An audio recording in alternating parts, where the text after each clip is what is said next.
मराठी भाषेचा वापर व्हावा आणि अमराठी कर्मचारी असतील तर त्यांना मराठी शिकवा. आपल्याला सगळं कळावं, आपल्याला सगळे लोक सगळेच मराठी तरी सगळे मराठीच बोलतात. ओके, कोण राहिला ना? बघा, मी महाराष्ट्र नवनिर्माण सेनेचा पदाधिकारी आहे, कार्यकर्ता आहे. मी महाराष्ट्र सैनिक आहे, राजसाहेबांचा सैनिक आहे. त्यामुळे मी आक्रमक असणं हे स्वाभाविक आहे. गुढीपाडव्याला सन्माननीय राजसाहेब ठाकरे यांनी मराठी भाषेची गळचेपी होते किंवा इथल्या सर्व आस्थापनांमध्ये, बँकांमध्ये, LIC असेल, पोस्ट ऑफिस असेल, या सर्व कार्यालयांमध्ये मराठी भाषेचा वापर सक्तीने व्हावा अशा पद्धतीच्या सूचना आम्हाला दिल्या. आणि त्या सूचना घेऊन आम्ही आज इथल्या सगळ्या आस्थापनेमध्ये गेलो. तिथे अनेक अमराठी कर्मचारी आहेत ज्यांना आजही मराठी येत नाहीत. जे अधिकारी आहेत ते हिंदीतनं संवाद आमच्या जनतेशी साधतात. आमच्या इथल्या मराठी जनतेला हिंदी येत नाही, इंग्लिश थोडंफार समजत नाही.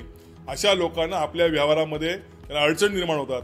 मग अशा वेळेला त्यांना उत्तम सेवा देण्यासाठी मराठीमध्ये संवाद साधावा हे आम्ही त्यांना निवेदन दिलेलं आहे. आणि त्यांना निवेदनाबरोबर एक आम्ही दांडका देखील भेट दिलेला आहे, काठी देखील आम्ही दिलेली आहे. त्याच्यावरती आम्ही लिहिलेलं आहे, भले देव आम्ही काशेची लंगोटी, नाठाळाच्या माती हाणू काठी. म्हणजे कोकणी माणूस, मराठी माणूस एखाद्यावरती प्रेम जळलं तर आम्ही सगळं त्याला देऊ, पैसा रुका सगळं आमचं घर देऊ. परंतु एखादा नाठाळ जर असेल, जर सांगून ऐकत नसेल तर त्याच्या डोक्यामध्ये किंवा त्याच्या माथ्यामध्ये काठी आणण्याची हिंमत आमच्यामध्ये आहे. तर मला वाटतं हा पहिला इशारा यांना आहे. मराठीच्या बाबतीमध्ये आम्ही सजग आहोत, आम्ही संवेदनशील आहोत.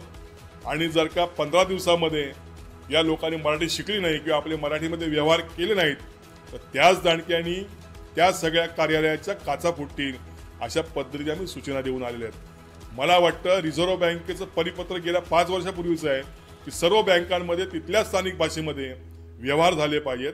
परंतु हे मुजोर अधिकारी आजही मराठीची गळचिपी करतात. आणि म्हणून राजसाहेबांचं म्हणणं आहे, मराठी भाषा टिकली तर राज्य टिकेल, आपली संस्कृती टिकेल.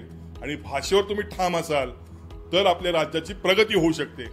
आपण हे सर्व दक्षिणेकडनं शिकलेलो आहोत आणि म्हणून भाषेवरती प्रभुत्व असायला पाहिजे आणि भाषा प्रगल्भ झाली पाहिजे.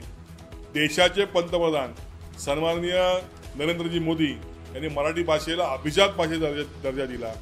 या राज्याचे मुख्यमंत्री देवेंद्र फडणवीस यांनी परिपत्रक काढून सर्व आस्थापनामध्ये मराठी भाषा सक्तीची केलेली आहे.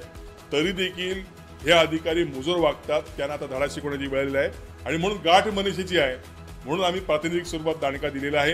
येत्या 15 दिवसामध्ये याच्यामध्ये फरक पडला नाही तर मात्र खळखटाक होईल, एवढं मात्र नक्की.